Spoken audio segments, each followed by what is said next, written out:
Telling our stories is the connective tissue of the collective human experience. The Just Keep Talking podcast delves into the lives and stories of artists. What is the impact of mental health on creativity? What does it mean to be a creative individual? Someone who feels deeply, experiences joy and pain intensely, and navigates the challenges of life through the creative process. With each story shared, we explore the authentic experience of our basic need to be seen, to be heard, and to belong.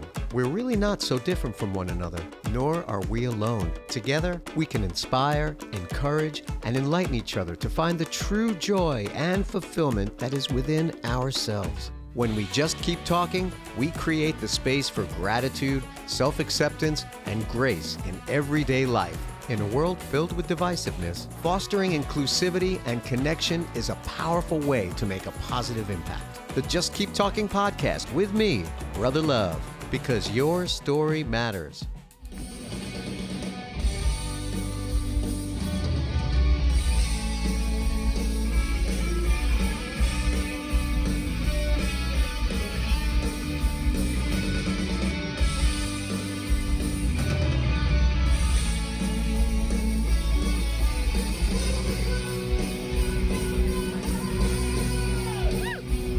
Hello and welcome to the Just Keep Talking podcast with me, your host, Brother Love, because your story matters. I am here today with my guest, Jeremy Asbrock, lead guitarist, vocalist for Ace Frehley, the Gene Simmons Band. He is a founding member of the Rock and Roll Residency. He's a hero of mine. He's right here. Hello, how are you? How you doing, Larry? I'm fantastic. Honestly, I think this is the first time we've ever hung out in my house together. Yes, thank you for having me at your house. You're absolutely welcome. I love being at the guests' space, inside their home, their office, their space, because I feel like it's a little bit more a window into who you are, and the fact that you're letting me into your life means that there's at least a little bit of trust that we're starting out with. The tidiness of my living room, it's not a window into how I live. Well, you mentioned that. Now, you have a wife, Hannah Fairlight, and you have two boys. Yeah. How old are your boys? They will be 10 and 5 in the next 7 days. Wow. Well, happy birthday to both of them. Yeah. And it's Rory and Benjamin. Yeah. So it's calm here. It's a beautiful afternoon in the fall. It's not fall yet. It's still hot, but we're here. It is clean. Yeah. Ladies and gentlemen, do you hear that? Exactly. Yeah, that's fantastic. Well, I mean, you live a rock and roll life. Your life is loud. You go to 11. You are one of those guys.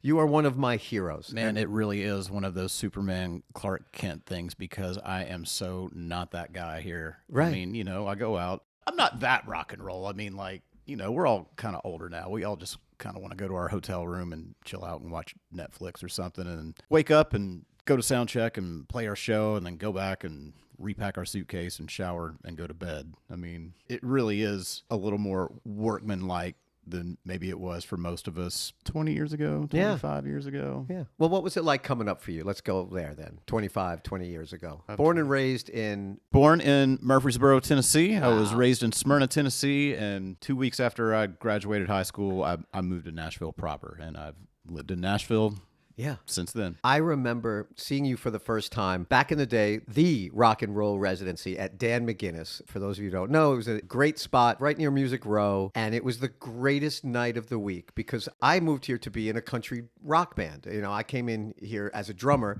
and it's Nashville. I'm a New Yorker, and I didn't know that there was anything other than country music here. So what you guys were doing, it was you, Philip Schaus, Ryan Spencer Cook, and different drummer here and there that sort of slid in and out. Yeah, I think it's mostly been Jared since like the third week. Jared Pope. Yeah, he's been the drummer. There may have been a guest every now and then, but he has definitely been our permanent guy since week number 3. Oh, cool. And I remember just being like, this was the coolest hang ever because it was my people. It was the music that I grew up listening to. It was Kiss. It was Rush. It was Ozzy. It was Van Halen. It was all of the music that was my music. And the people that were hanging out, I said, I couldn't believe these people live in Nashville. It's not just country yokels and it's not just country music. It's not just country radio. I mean, I was in a band that we were on those tours, but coming home and hanging out with you guys and seeing you, you were larger than life to me. I didn't know you and I was intimidated by you. Yeah, for sure.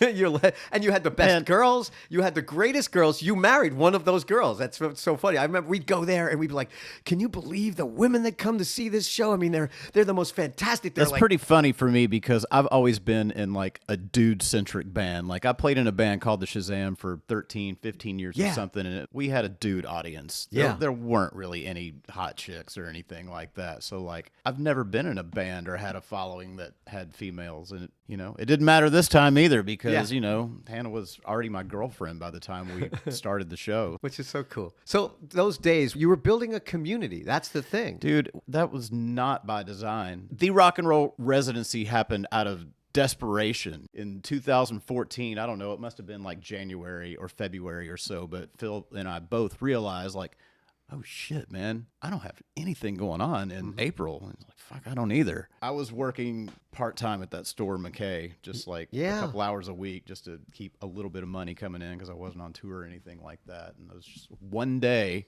it occurred to me like, well, shit, man, we've got like a tribute band at every band in the world. So that means we've got all these songs that we know. Like, maybe we should try a weekly thing. Yeah. So I hit him up. He's like, yeah, man, that sounds great. He's like, well, where do you want to go? Where do you want to start? And I was just like, well, let's just start at Dan McGinnis and we'll work our way down Division. And, we'll play during the week when people are off and not touring, and we'll have some friends come play with us, and that'll help keep it entertaining. Are you familiar with the show Guilty Pleasures in Nashville? So like I played their first one, and I was sort of one of their regulars until I started working a lot, and their show went in one direction, and I've still been a guest on and off since they've been doing it. And whenever Philip moved to Nashville, he started joining me, and we would do it together. So their show had a little bit of an influence on it. Like, you keep all these different singers coming in. It keeps it entertaining and moving, and people don't get bored, because it's moving all the time. Yeah. By this point, we had a lot of rock and roll friends in town that we were good friends with who were more than happy to come out and jam a song or two with their friends. Yeah. And Chuck Garrett from the Alice Cooper Band was pretty new in town, but the question was posed, all right, who's going to play bass? It's like, well, let's get Chuck. He's not touring right now. And at the time, this was only going to be 4 weeks. That next month was when he was leaving for the Motley Crue Alice tour. So, that wasn't going to happen beyond that. My friend David Parks was the drummer because he and I had been touring together. And, I knew he was really kind of wanting to get into a rock situation. We started at Dan McGinnis, and I talked to the bar manager and, kind of laid our thing on him. Like, yeah, we're looking to do like a weekly thing, maybe on Tuesdays or something. And he's just like, well, I know who you guys are. And I think that's a great idea. Oh, that's great. And it worked out. It gave us what we wanted, which really wasn't much since, we were putting on a free show. Mm-hmm. It's like, wow, that was easy. Yeah. So how long was that stretch of run? Because it seemed like it was a really long time, but like it was consistent. At Dan McGinnis? Yes. From April 8th, 2014 until the beginning of 2017. Right. So we ran through the end of 2016, and then they started getting fined $500 every time we played for noise complaints. Really? Yeah.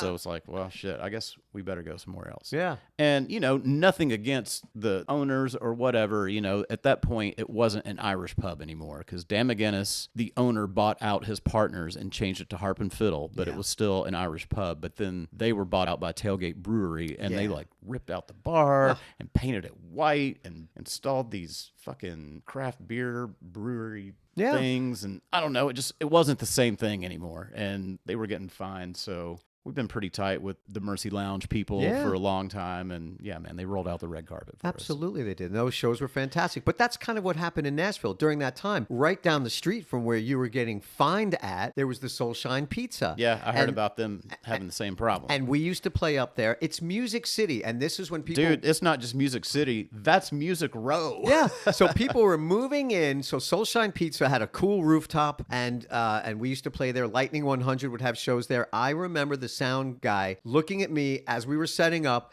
and he said, we're going to have to probably turn you guys down. And I turned to the band and I said, don't anybody turn the fuck down at all. I know us, we're not too loud, but we're going to do our show. And I remember then they built a whole indoor, they enclosed it. They did all this money, they did everything, and they ended up getting booted out because people complained so much about the noise of music in Music City. And that's kind of what happened to your fate as well. That's what happens when you tear down studios and record company buildings and build condos. Yeah, absolutely. Back then, the Rock and Roll Residency, I remember Alex and I, them vibes, we would go and just try to be like, hi guys, guys, hi. And finally we got the call. It was like, wow, thank you so much. And it really was a joyous occasion. And every time you guys just did what you did, you brought us all together. And then famous people started to come up, right? So what was that like for you guys? Because then all of a sudden you had like the Deep Purple guys. It was pretty surreal. Yeah. And who did you have up? Let's see. We had Robin Zander. We didn't get to play with Alice Cooper, but Alice was like the first big guest we had there. Yeah. And the band did, like 30 minutes because,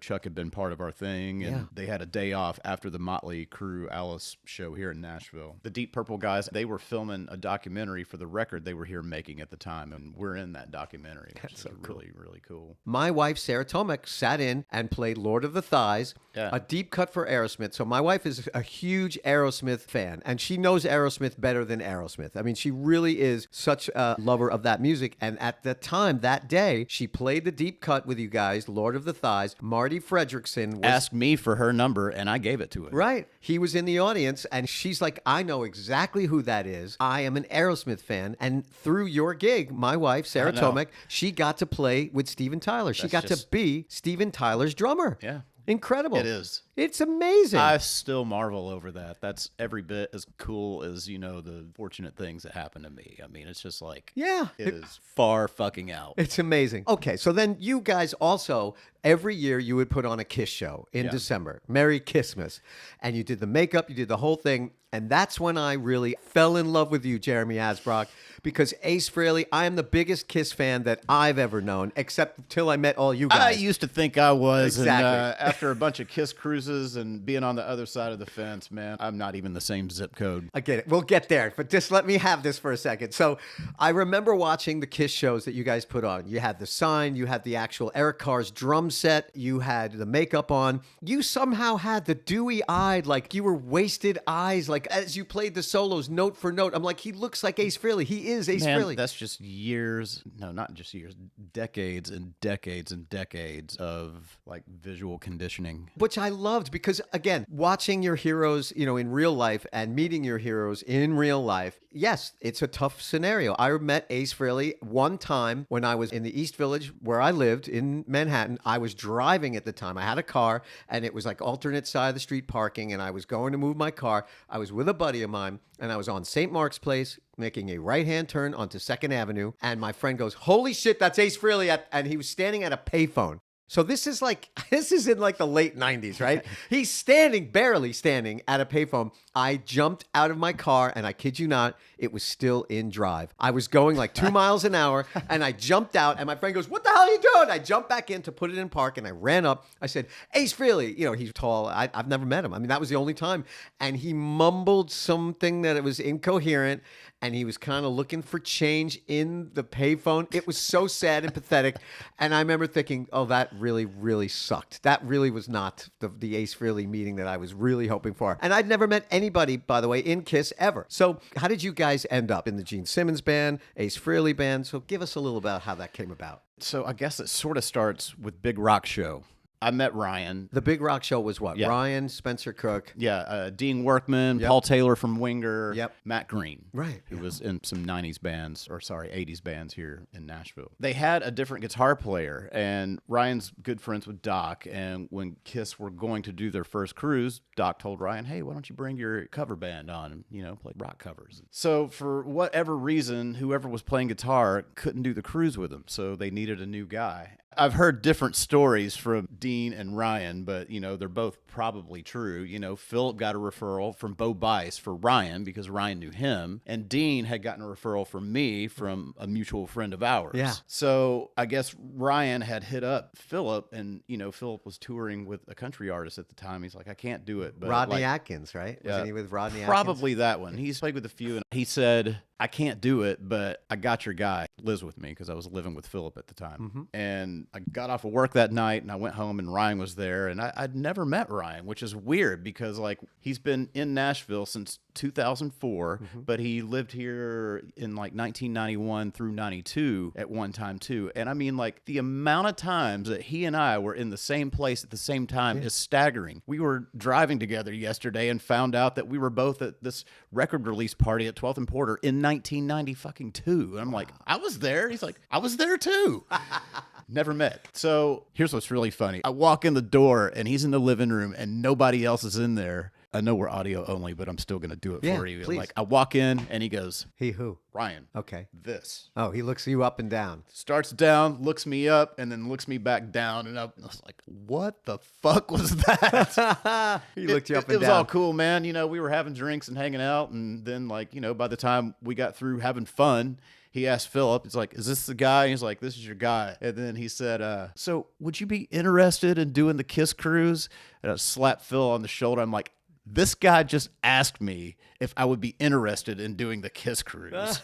Can you think of a more ridiculous question? I certainly can't. No. So then it was just a bunch of years in a row of doing that. We had done 5. By then, the band had heard us, and, you know, Paul had been on stage with us, and, you know, they were well aware of us, and Ryan had a really good reputation with Doc and, you know, within the Kiss camp. And he went on the 6th Kiss cruise, and that was one of the years the whole band didn't go. He just went. He had this radio thing that he did with Rachel Bolan from Skid Row, and they did that year. Anyway, Gene had hit him up and asked if they could have lunch one day on the cruise, and, you know, they did, and Gene asked him to put together a band because he had just a couple, and I think at the time it was like only 6 solo band shows, and it's just like, you know, I got the band. Yeah. And at first, Gene was just going to sing, and we were going to pass around the bass, but then good sense prevailed. Yeah. Gene played bass, and, you know, we all played guitar. Man, as good a feedback as we got online, for some reason, people love to bitch about 3 guitars because Kiss only had 2, but it's like that also allowed us to, like, open the door to make it a little different than Kiss and make it, you know, maybe like the studio record where, for instance, a song like King of the Nighttime World, even though we never did that song. Oh, no, Christine 16, that's a good example. Right. It has a harmony guitar solo. Yes, it does. Well, this way you don't lose the rhythm guitar behind it. And then you've got, you know, 3 singers on the front. And if your drummer sings, then, you know, you've got a pretty fucking good vocal band. Yeah. And the first drummer we had was Jared Pope, but Jared didn't sing. So I don't know. It just sort of like allowed the vocals to be proper. So what was it like being in Gene's band, playing with Gene Simmons? The best. It really was, wasn't it? It was so much fun. He's like a practical joker, and he just loves to cut up. And man, he was really brave as far as the set list goes. You know, I think we did like 62 different songs in a year and a half. And he was just always game. Can you get me a lyric sheet? Sure thing. And, you know, he would kind of know it. And yeah. And it was the fact that he was open to doing deep cuts. Yeah, whatever. He was open to doing whatever. You know, I thought we had a pretty good blend of kind of hit type stuff to keep it moving, because the thing that audiences need to understand that are diehards is like, not everybody in the audience is a diehard. Right. You have some kids who, you know, they know rock and roll all night. Yeah, you know? Sure. You got to play it. And, you know, the same kind of goes for Ace audiences. And his audiences can be a little more judgmental because Ace has a bit more of a solo career than Gene does. And he's got a lot of original material. But let's face it, Ace is not in the Rock and Roll Hall of Fame because of Second Sighting. Yeah. It's for Kiss. And, like, the audience is comprised of average Kiss fans, diehards who really want to hear, like, some deep shit. And look, I get it. I'm one of those guys, you know, and kids and, like, girlfriends and wives. And you gotta please them all. Otherwise, like, you lose them. You know, I saw it, you know, because at the beginning of 2023, we added a few Frehley's Comet songs because I read the press. But, man, they just didn't get that much of a response. Right. The 3 guys who were, like, fucking high-fiving each other weren't enough to make up for the energy loss that happened. Right. Well, take it back real quick. So you were in Gene's band, and then how did you get swapped over? I mean, it's not like Gene and Ace are pals that speak all the time. First of all, before I carry on, you were telling me your story of how you met Ace Frehley. Right. You know how I met Ace Frehley? Please. In front of 40,000 people on stage. What? Yeah. What do you mean? Well, so Gene did this charity show in St. Paul. And Cheap Trick were on the bill, Don Felder, and we actually backed Don Felder. Wow. The Jayhawks, Flip, I think that's it. But Ace was a guest during Gene's set. Right. I remember that. Because anything Kiss, like I eat it up. I'm 53, I'm 54 almost. I will eat it all up. So he was a guest, and that's when you first met Ace. And it's like, he didn't come to soundcheck. Gene didn't come to soundcheck. In fact, I think they were doing like press or something all day. Right. But yeah, he came on stage and we did like Shock Me, Cold Gin, Parasite. He might have done Rock and Roll. Yeah, he did Rock and Roll Night with us because that was when Gene would have all the people come on the stage, and that was the first time Ace ever talked to me. And like we're on stage and there's a picture out there of him talking to me, or he's laughing because I'm answering him, and he asked me, how many fucking people are coming up here? That's great. So how did you get to be like swapping around? Like how did that happen? From Gene So to Ace? Gene had been booked for a tour of Australia, and I'm not sure how, but somehow Ace was added as the opening act. Oh. And it was too expensive for him to bring his band over, and he was going to Japan from Australia. It was too expensive for him to bring his band, so he asked Gene permission if he could use us. Right. And Gene's like, I don't care. Ask Ryan. If it's okay with him, it's okay with me. And, like, that's a pretty easy answer. Yeah. And then we weren't even sure that we were all going to do it because there's like 3 guitar players, and Ace is a guitar player, and, Phil was smart. He did the math. He's like 4 guitar players. I'll play bass. Nice. And that was how he wound up on bass. So we would play with Ace, and then we would play with Gene, and let's see, that was like Adelaide, Sydney, Melbourne, and Brisbane. Wow. And then we went to Japan from there and did 2 shows a day with Ace. We did 6 shows in Tokyo and 2 shows in Osaka. And like those Tokyo shows, we would play, he'd do a meet and greet, and then we'd do another show. Wow. How was that? That must have been nutty. Man, by the second show every night, his playing was so good. It was like the 70s. Really? But that was truly when I discovered exactly how loud Ace Frehley is. Really? It's crazy. Why did you all of a sudden figure that out? Because the venue, it was at a place called Billboard Live, and it wasn't a big place. It was kind of a smaller place, probably even a little smaller than we normally play. Yeah, which was why we were doing 2 shows a day, 3 right. days in a row. Yeah, I was still pretty new to him at that point. So who did you get along with better? If there's such a thing. And I'm not looking for like... They both had treated me with so much respect yeah. and generosity. Like, I can't say one has treated me better than the other. Like, they've both been really good to me and highly complimentary of what I do. Yeah. And I don't have an answer for that one. Yeah, I mean, and I'm not looking for dirt, but I am looking for the fact that I'm just such a fan and that you've lived through all these things, and meeting your heroes can be, not as fun as we wish and hope they could be.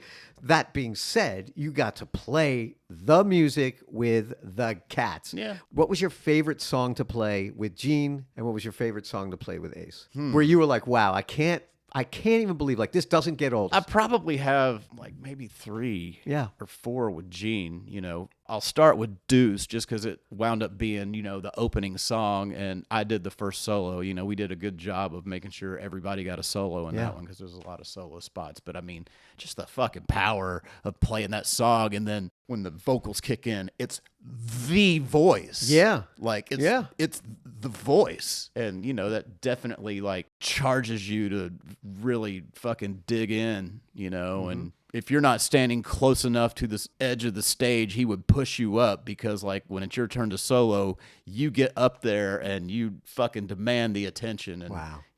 That's pretty cool. Yeah. I love playing Got Love for Sale. Yeah. We did Almost Human a couple times, and that was pretty badass just because I could see it in the eyes of diehards in the audience. Like, some of that stuff is kind of cheesy of a song as it is. Like, when we did She's So European, it was so you guys are playing this? Yeah. What?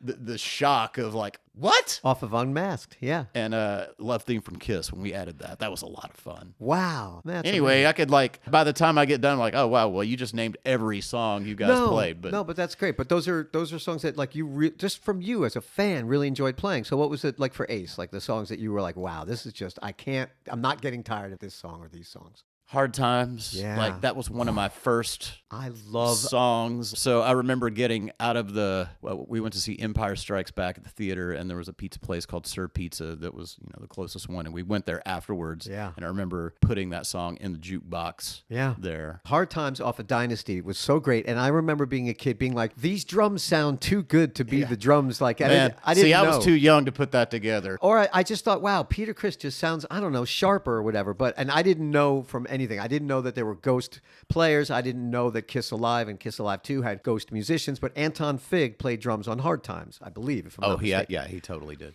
Yeah. And then what about Rocket Ride, man? Yeah. I still love playing Rocket Ride. How could you not? That's one of the greatest songs. That side 4 of Kiss Alive 2. That's pretty much my first record, because the first one I bought was side 3 and 4 of Alive 2 from this dude in my backyard, and I always gravitated towards side 4. It's amazing. Those songs on side 4, every single one of them are spectacular, and they're like the loudest, most bombastic. Like I was a little disappointed to find out though that like all the solos that I loved were actually Bob Kulick, except of Rocket Ride. Right, that was Bob Kulick played all those. Who his brother Bruce Kulick ended up being in Kiss in the 80s and the 90s and all. So what about energy level on stage? Like the work ethic, the energy level, like being with Gene as opposed to. And again, I'm not looking for like dirt necessarily, but just your honest what it felt like for you emotionally to be on stage every day working, touring with Gene as opposed to Ace Frehley. Hey, look, man, like the gravity of that is not lost on me. Yeah. And it's still not lost on me. Yeah. I was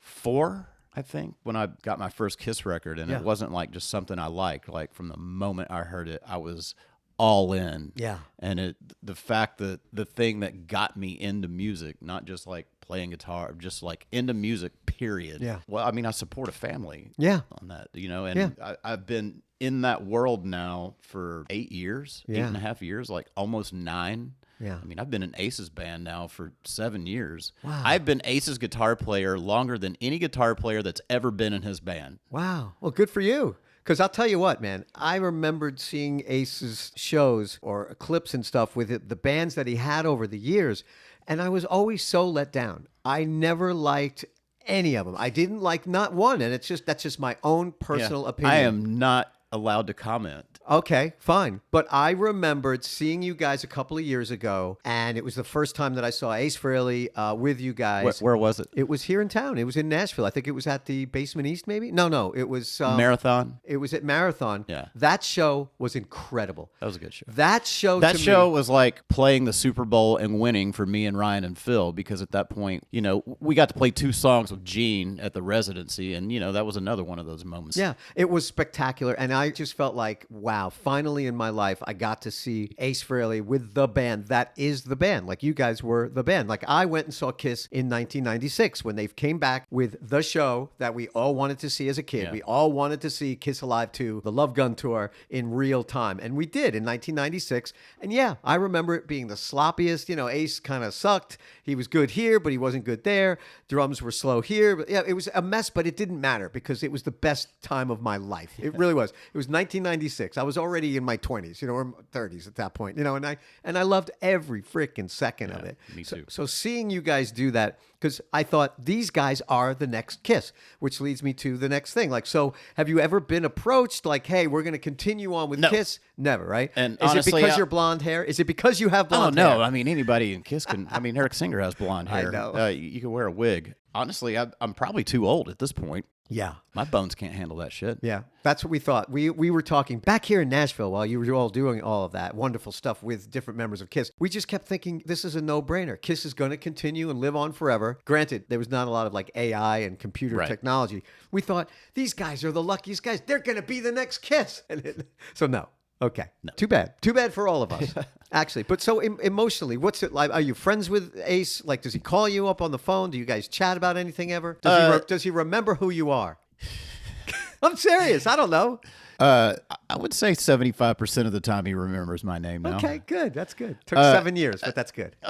Yeah, I guess so. I mean, like I've talked to Ace on the phone a few times. We've talked about personal stuff. I mean, God, we've been in a band together for 7 years now. Yeah. We've had our bonding moments, and Gene was a little different. I didn't get to spend as much time with him. We did travel a lot together, right. and we talked about like a lot of different topics. And I mean, like he's a great conversationalist, and you definitely come away from that having learned something most of the time. Gene.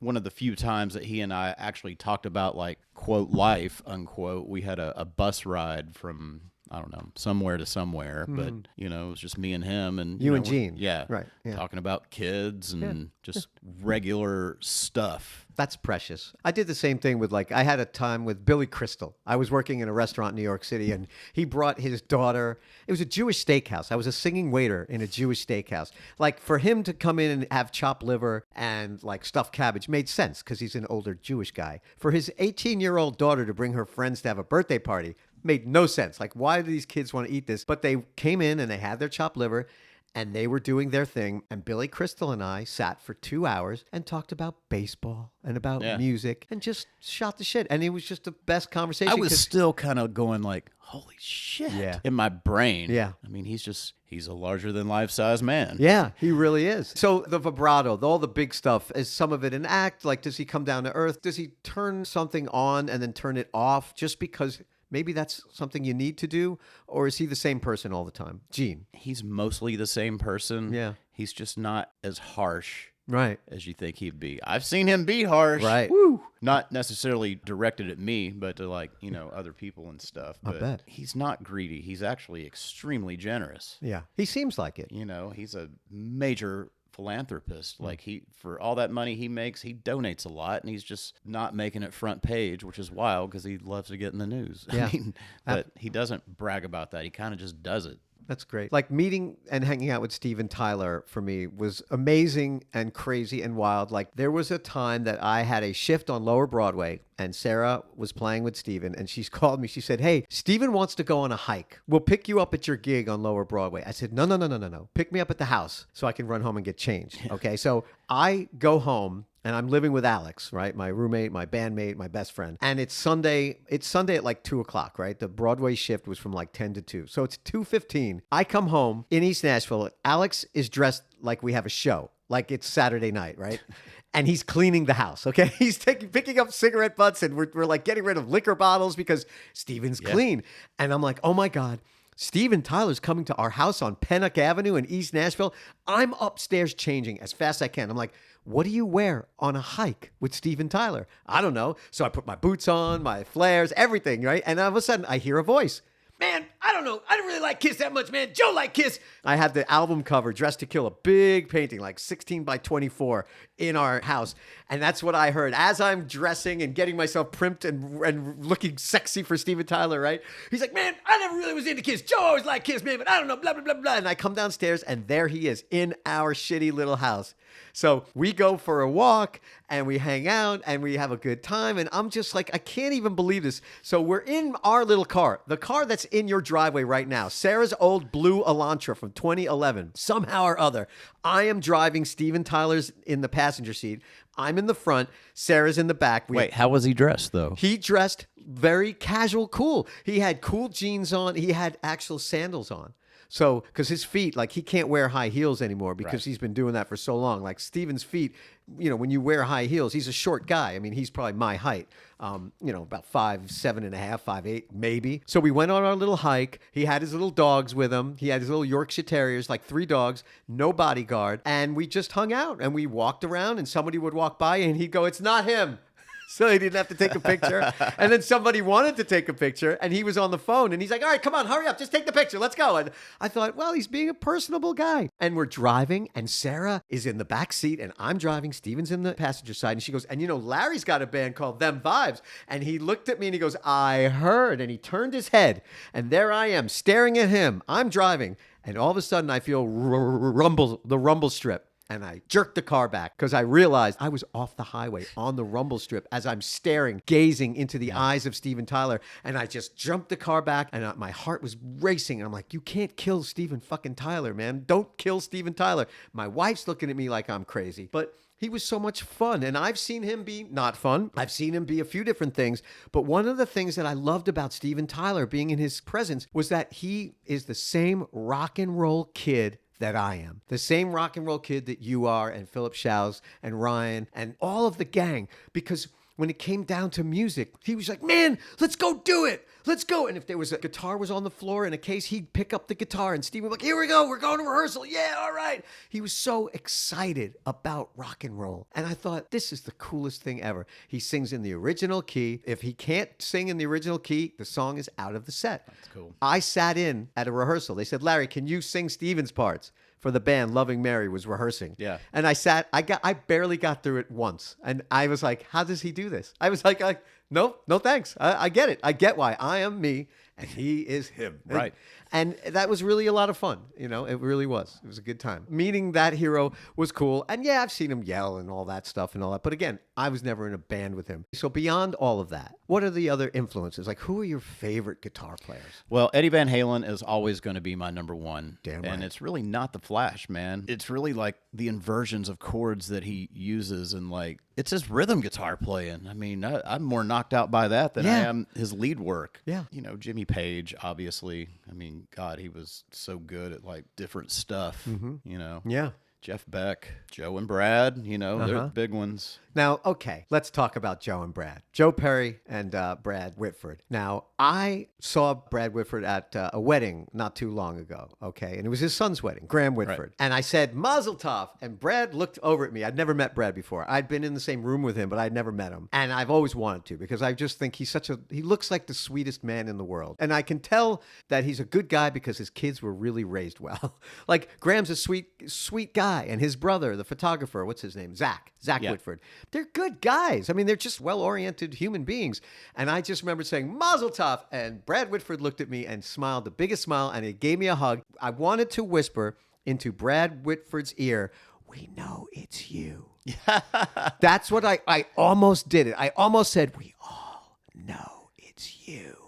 I like Joe Perry. I am a fan of some of the things that he's done, but if I had to choose, I love Brad Whitford's playing. And again, who am I? I'm a singer-songwriter. I agree with you, except for the part, like, I do like Joe Perry's playing. I refer to it as squirrely. Okay. Like, he chooses some weird notes, and he has some weird bends and stuff, and God, there's just so much personality, like, I can tell which guy's which when I hear it now. Right. And, you know, the joke, which every guitar player knows, is Brad plays like Joe looks. Exactly. That's the look. That's what it is. Okay, because I'm not trying to shit on Joe Perry. Like, I absolutely have heard stuff that I'm like, oh my God, that's really cool. That's amazing. I just think like he's got a very unorthodox, and I'm talking about Joe, unorthodox choice of notes, and it's like a beautiful disaster sometimes. I don't know, man. It's so cool. You're right. I'd be like, I wouldn't think of that.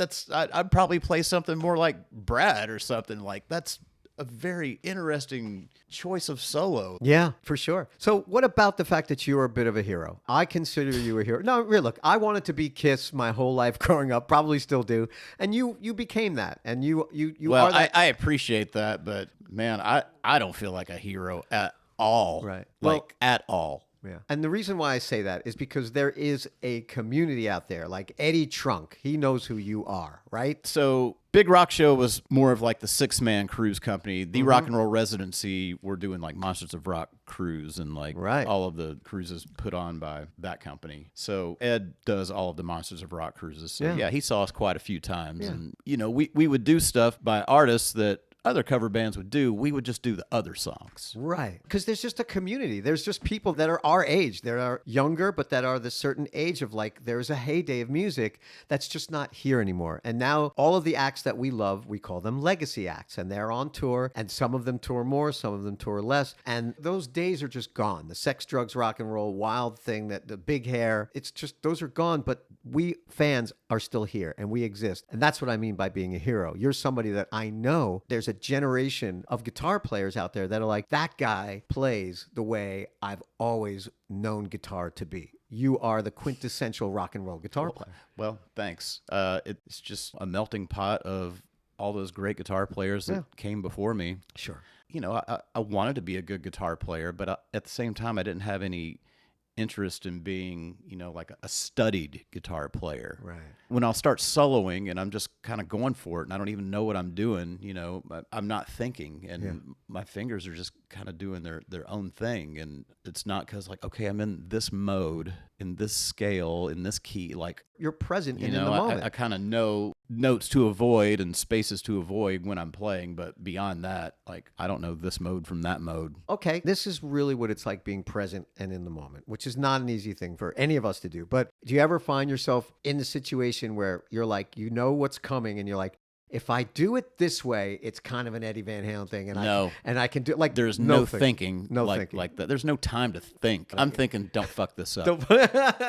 Sure, that's great. So, what about the future of music and rock and roll? Like, you see things coming up, like the Grace Bowers of the world that are in Nashville. You see a lot of young kids; they're in their bedrooms. Oh, this is the part where everybody's gonna hate me now. No, well, maybe or maybe not. I host Nashville Sunday night at 3rd and Lindsley. It's a Lightning 100 show, and I get to see a lot of different acts come through, whether they're older or younger. And what I do see, I see a lot of young acts come in. They are on tour, bro. They're not just like in their car playing a show.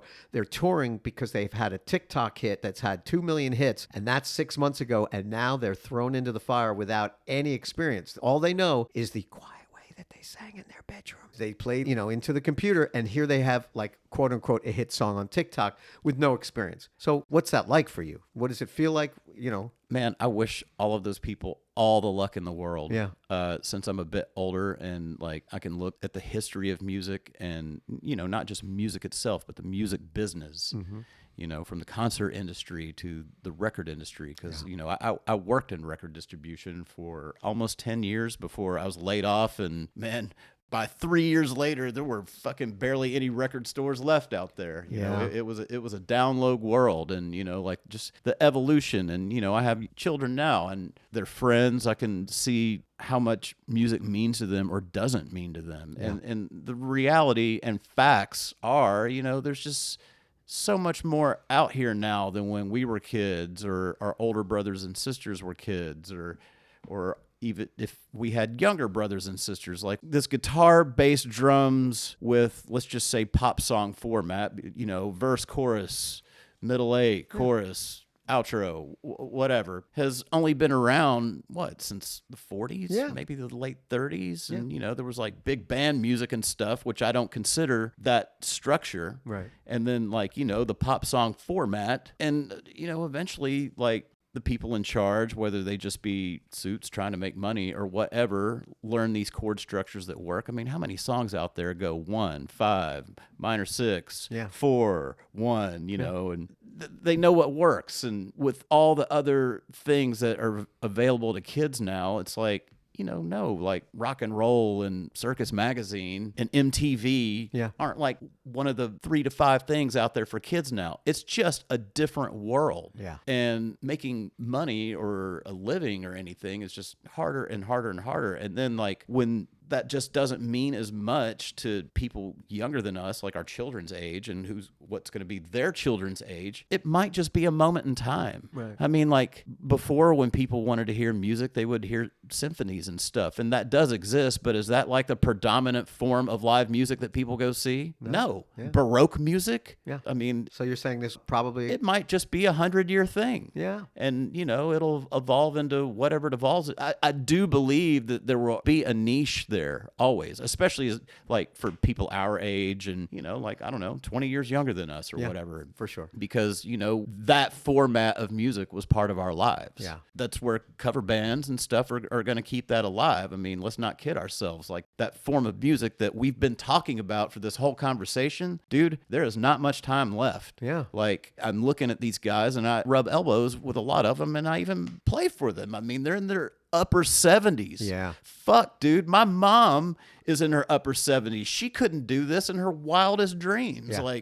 I've seen how hard it is for, these older guys. And I'm kind of thinking most of them are going to hang in there until they're not around anymore, because it's what they do. Yeah.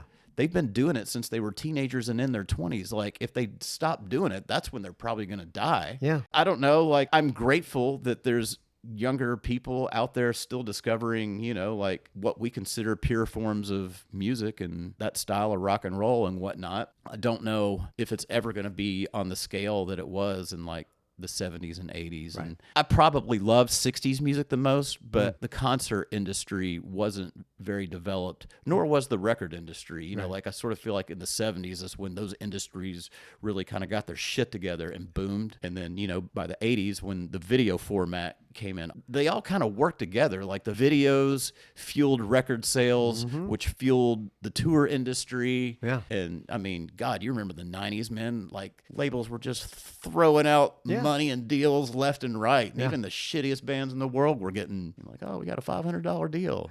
I was not one of those people, by the way, but I saw it. Yeah. Well, moving to the more present, Rock City Machine Company. That's your band, right? And you guys put out a record. So it's you, it's Ryan, it's Philip. Yes. Right? So it's pretty much based around us. So with the rock and roll residency in Nashville, that was kind of me and Philip. You know, it was our thing that we started, and Ryan was one of our main guests. When the opportunity came up to do cruises and start doing shows out of town, we really felt like adding Ryan was the best thing to do because, you know, he sang lead vocals, he played guitar, and it just, I don't know, it made us a better show out of town because you couldn't have all those locals coming up and playing. Yeah. So we did that. And then, you know, we were hired by Gene. So we were Gene's band together. And then we were hired by Ace. We were Ace's band together. So at this point, like, we've played for 2 iconic artists. We've done cover band together. And we never had any plans to do anything original, not even together, but like period. But people were always offering, you know, like Marty Fredrickson was like, well, hey man, if you ever want to do something, let me know. And then, you know, we had a friend with a label. He's like, hey, if you guys ever want to put out something, let me know. And that was always like the number one question on podcasts and from fans out there. Are you guys ever going to put out anything? And the answer was always like, nope. But then one day I got to thinking and I was like, man, I sort of feel like our journey as a threesome is not complete until we do. Yeah. And then I approached Ryan about it, and he's like, what? Hey, should I call Marty and Craig? And it's just like, yeah, you know, and then, hey, Philip, what do you think about doing this? And, you know, like, why would anybody say no? It's just like, yeah, fuck, let's do it. And it was really just made for the 3 of us. And we almost had the opportunity to tour, and Philip was unavailable. So, you know, we were going to do it with somebody else, and that fell through. And I mean, look, man, like supporting a new unestablished band out there is so expensive and so hard that I don't know how to take that out there. Yeah. It's impossible. I think. If you don't have a benefactor, and bands are out there that figure it out. But they're also younger and they can sleep on the floor. They don't have 2 kids at home. That was exactly what I was going to say. I certainly did all of that. We all did, yeah. So how's your head with all that, the emotional aspect of it? Because you put out, by the way, a great record. Thank you. I am damn proud of it. There's not one song that's filler. Every song is fantastic. Yeah.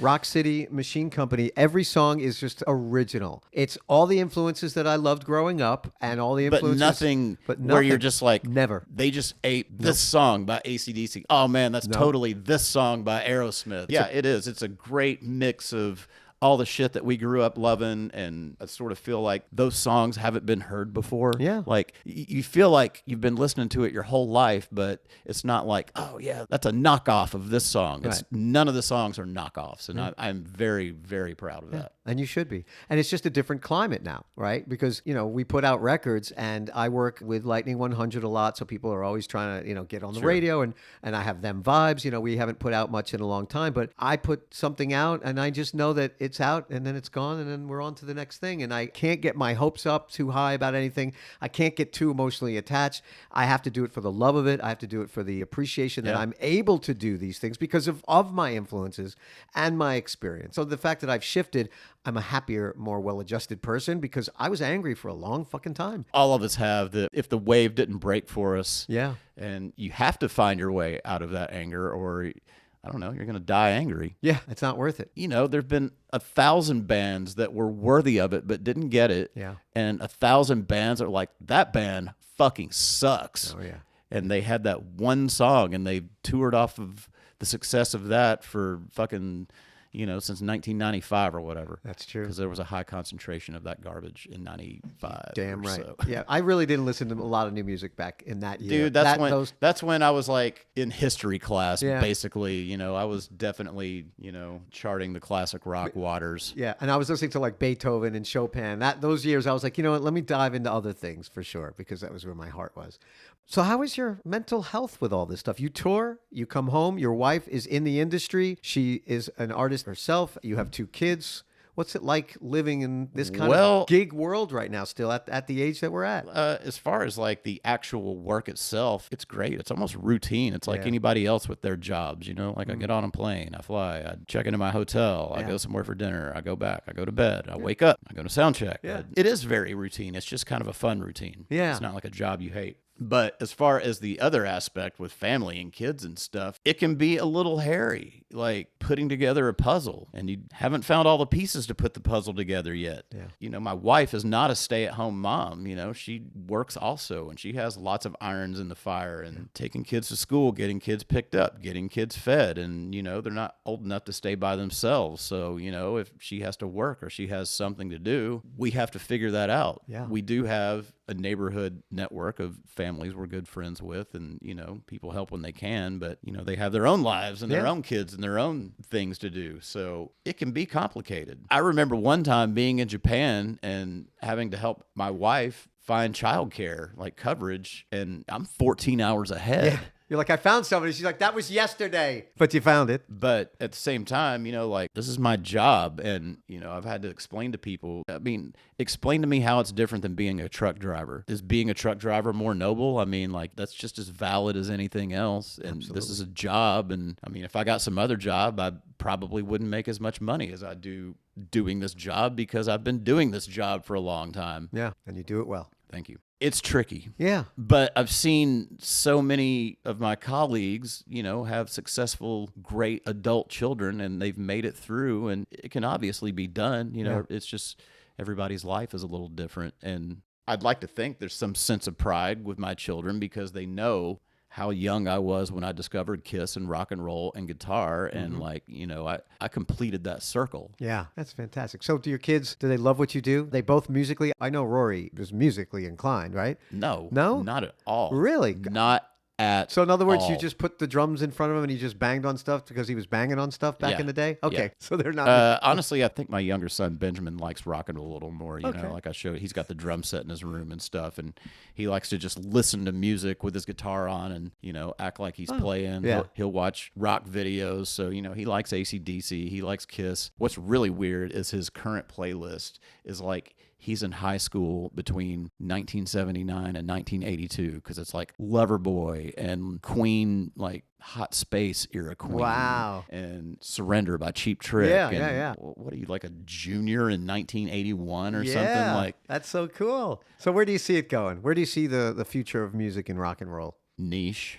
Yeah, I get it. The older we all get, the more our generation, you know, dies off. Yeah. Granted, there's still a few decades left in that, but, you know, as far as like the style of classic rock is concerned, it's going to be tribute bands and cover bands. I mean, it has to be. Yeah, for sure. Well, here's my speed round. Are you ready, sir? What fascinates you? What fascinates me anymore? I'm fascinated by parents who don't seem stressed out. I'll bet. What angers you? Social media discord. What brings you joy? Seeing my children really happy. When is that? What makes them really happy? I don't know. It can be so many different things. It can be accomplishing a goal. Yeah. That's my favorite, when they do something and they're proud of themselves. And I love that. That's great. Wow. I think You know, maybe receiving a gift that they really wanted and I was able to provide. that's beautiful. Oh. If you had a magic wand and you could fix something or change it, make it the way you'd like it to be, I got it. What would it be? Stability.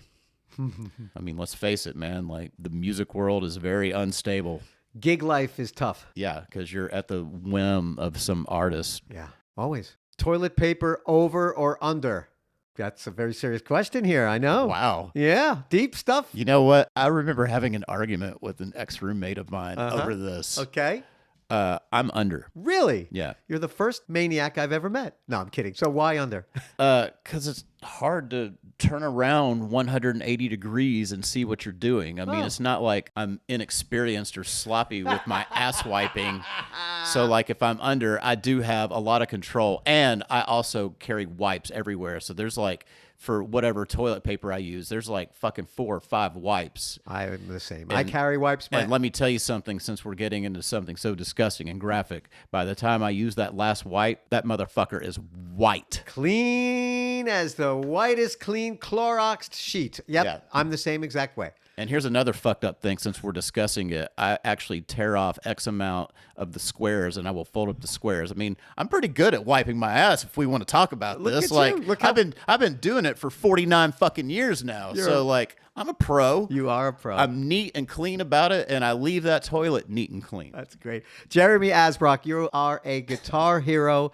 I absolutely am so happy that you had me over today. I've really Wait, we're going to wrap it up with this ass wiping thing? Well, that's where we're at, my man.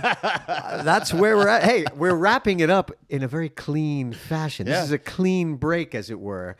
Jeremy Asbrock, you're a guitar hero of mine. I've been looking forward to. You're welcome. Thank you for having me over. I've been looking forward to this for a long time because I really do. I appreciate you're a family man. I love the fact that we got to sit down and talk for a while because, I mean, we've talked before, but it's always kind of fast. We're always in like a public setting or whatever. It's like just me and you in my dining room right now. So. I know. And to be honest, I always thought that you hated me. Not hate, but like you're intimidating. Look, man, I need you to know that you are not the first person to tell me this. Like this is like kind of a thing in my life. But the thing is I'm a man of few words. I don't talk a lot. I'm not one of those people that talks to talk. I'm not one of those people that talks to myself. I'm more of like a listener and an observer. And I have a bit of a monotone voice. You know, I'm not under any illusions. I've heard myself talk before. Between my quietness and my monotone voice, it comes off as a little standoffish. I'm not. I'm just kind of shy, and I talk when I think something needs to be said, and then when I do talk, it can be a bit monotone, so it sounds like I'm, like I said, standoffish. This has been communicated to me, you know, a lot in my lifetime by people that are great friends of mine now. Yeah. So, yeah. You've got intention, and you have intention with your listening. You have intention with what you're saying, and it translates into your playing. You're not just throwing notes everywhere for the sake of throwing them. You have intent when you're playing guitar. I love your guitar playing, and we are friends. Look at that. Yeah. You don't hate me. This is great. No, I don't hate anybody. Like anybody can come talk to me, and sometimes I'll talk if I have something to say, and if I don't, it might seem like I'm being a dick, but I swear to you people, I'm not. Okay. Jeremy Asbrock, lead guitarist, vocalist for Ace Frehley. He's been in Gene Simmons' band. He is a founding member of the Rock and Roll Residency, as well as the Rock City Machine Company. Check out that record everywhere you find your music. Thank you for having me over, my friend. Thank you. Thanks for having me. Absolutely. This is the Just Keep Talking podcast. My name is Brother Love. Until next time, see you soon. Bye. You can personally support this show simply by clicking the tip link in the show notes. The Just Keep Talking podcast is now available on all podcast platforms. Please like, share, and subscribe. Visit our website at justkeeptalking.com, our YouTube channel at Just Keep Talking Podcast, and Instagram at The Just Keep Talking Podcast. We all just want to be seen, to be heard, and to belong. Thank you so much for supporting my mission and the Just Keep Talking Podcast with me, Brother Love, because your story matters.